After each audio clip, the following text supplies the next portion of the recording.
The Standard Bank of South Africa has launched a Sustainability Client Academy. The initiative was to guide the clients of the African lender on environmental, social, and governance issues via the online training platform, which was designed in partnership with Microsoft. Let's see. This journey of Sustainability Academy started 2 years ago.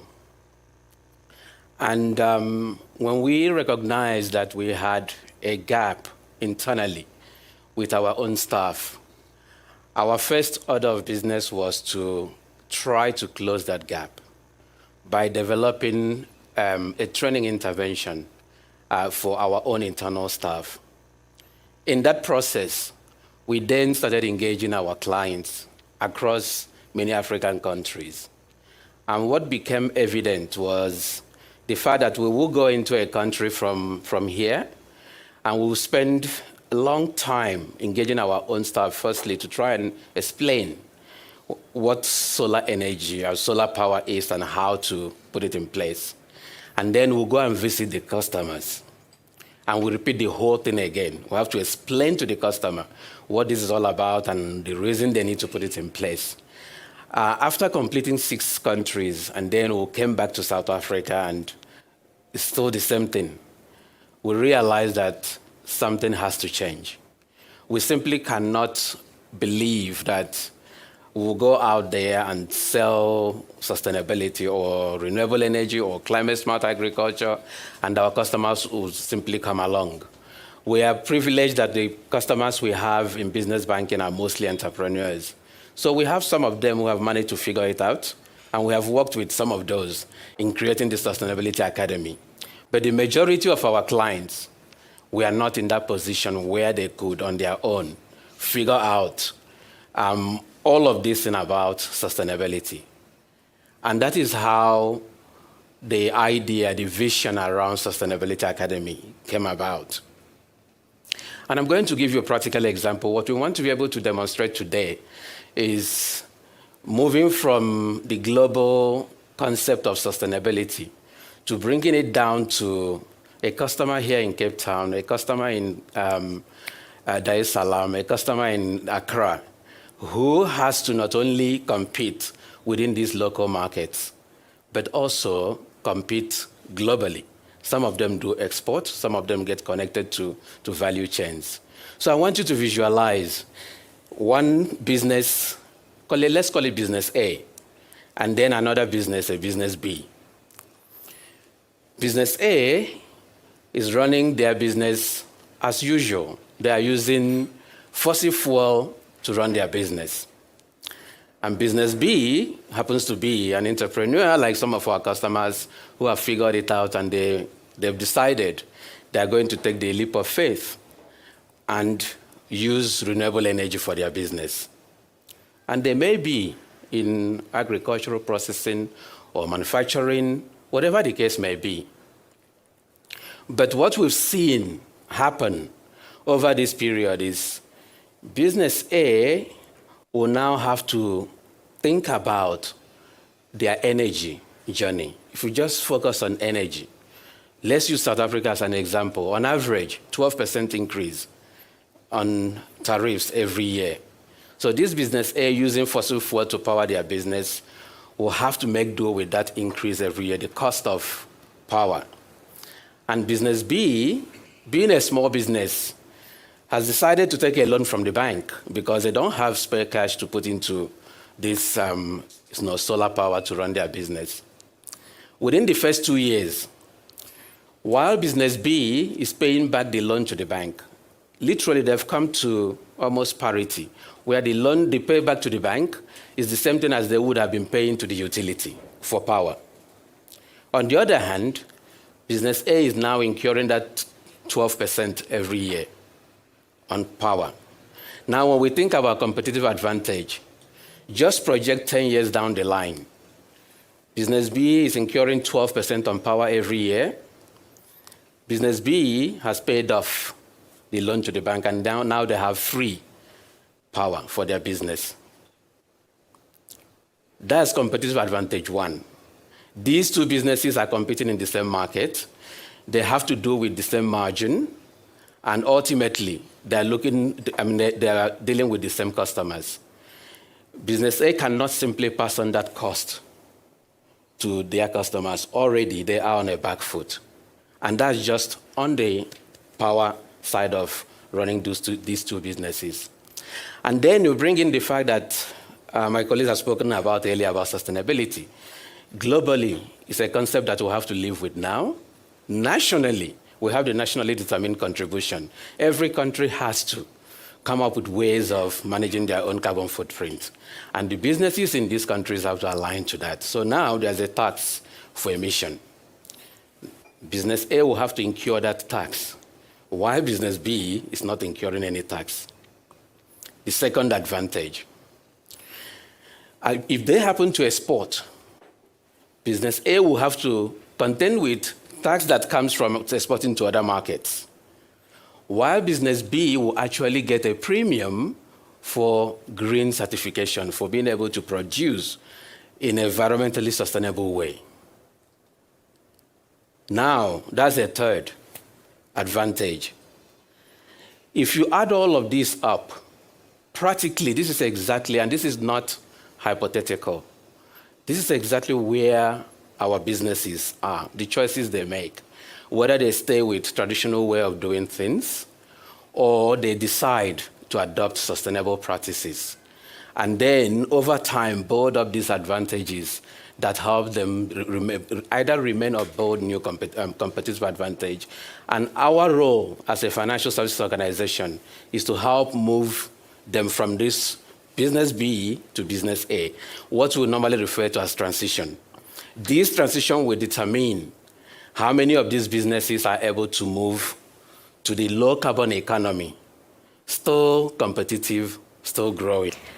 The Brundtland Commission defines sustainability as meeting the needs of the present generation without compromising the needs of future generations. And I do believe that through our academy, we will be meeting the needs of both this generation and the generations to come. So I'm going to walk you through what this looks like practically online so that you are comfortable with signing up. So firstly, you'll need to type in Standard Bank Sustainability Academy in Google, and you'll see a search result that will say Sustainable Growth for Businesses. Please make sure that you are selecting this option. There's various results that do pop up. This is the one you need to select. You will see on the page that loads that up front we've got a banner that says register now. However, this is an evolving page. So as we come up with new initiatives, we will have different banners at the top over here. So if you're looking for it going forward, if you scroll down later on the page, you'll find it under this space next to this beautiful solar panel covered building. And you'll click Get Started over there.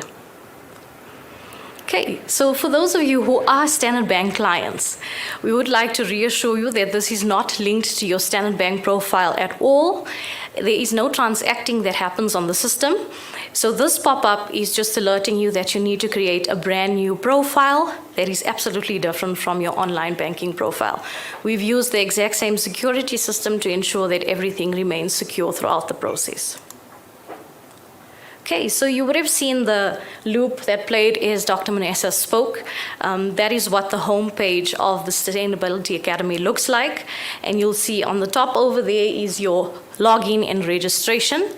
And as you register for the first time, this is where you will click. Okay, if you scroll later on the page, you'll find our Standard Bank Group's sustainability strategy, and that very high level touches on what we'd actually like to achieve as a group by 2050 as well as what some of the modules in the Academy entails.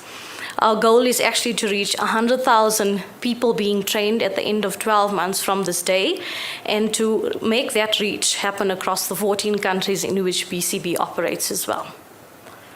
Some of the key elements of the Academy is that you can access it on your mobile, so you are not limited to a desktop version. It is available at no cost at all to you.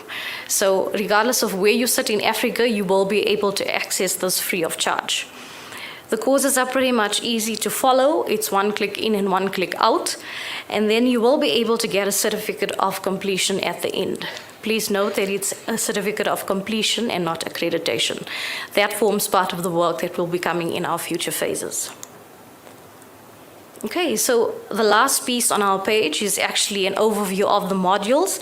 As you hover over them, you'll see that little blue screen appears over each module that will give you a brief overview of what you can find inside. All right, so if you're accessing it from your mobile phone, please do open this up in the Chrome browser. So you see that 3 dots on the very first mobile. Please click on that and ensure that you use the Chrome browser to make sure that you have the best user experience. So what you'll see different from the mobile site and the desktop site is you'll need to click on the 3 lines over there in order to access that register and log in buttons. On the desktop site, it appears up front. On the mobile site, you'll need to click on the lines in order to access that. Okay, then you're going to see this page. It does say redirecting. I reassure you that there is nothing wrong. It is redirecting you to the portal. So this is a normal screen that you'll see. And then you're going to click on the register button. So for those of you who are Standard Bank clients, I know the screen will be very familiar to you. So that's the reason why we have the alert up front.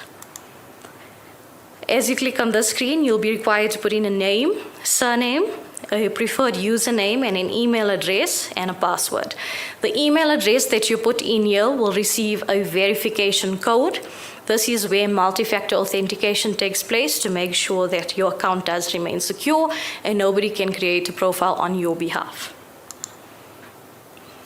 And then you will enter the academy. We're going to ask you to complete some very brief information as you enter in here, and that will touch on your business name, your age, your business classification, the location across the countries that we will be operating in, and whether or not you are a Standard Bank client. This information is going to help us in the journey that we have ahead of us, just to make sure that whatever we do is aligned with the audience that we are reaching. Okay, so inside the academy, you need to click on course library. You will not find anything under my courses when you first register. You will need to go to the course library, and this is where you'll find the available modules that we have right now. We do have some modules that are coming really soon, and we've just put some placeholders over there for you to have an overview. You should be seeing that screen on the mobile view as well. So if you're not seeing that, please do remember to use the Chrome browser. Okay, as you click on the module, you will see a register button. Again, you'll get a brief overview of what is inside the module. You'll click register, and then it will take you to the next screen. So this is what one of our courses look like. You click on the start button. You can see it's very user-friendly. There's just a very simple button over there to click on, and then we have our terms and conditions. We have taken into account all of the requirements across all of the African countries in which this will be launched to. So we've taken an approach from a group perspective in completing this. This is where you will accept the terms and conditions to the academy, and once you have completed that, you will click continue on this button in order to proceed. We have still incorporated a feedback component. As we ran the pilot of this academy, we had asked our participants to actually provide us with feedback on whether we had answered what they had positioned to us. Did they truly understand what sustainability meant after completing one of those courses? And based on the content and the feedback that we have received from them, we refined our modules. And we do feel that that is still a critical component of this journey that we are unveiling today.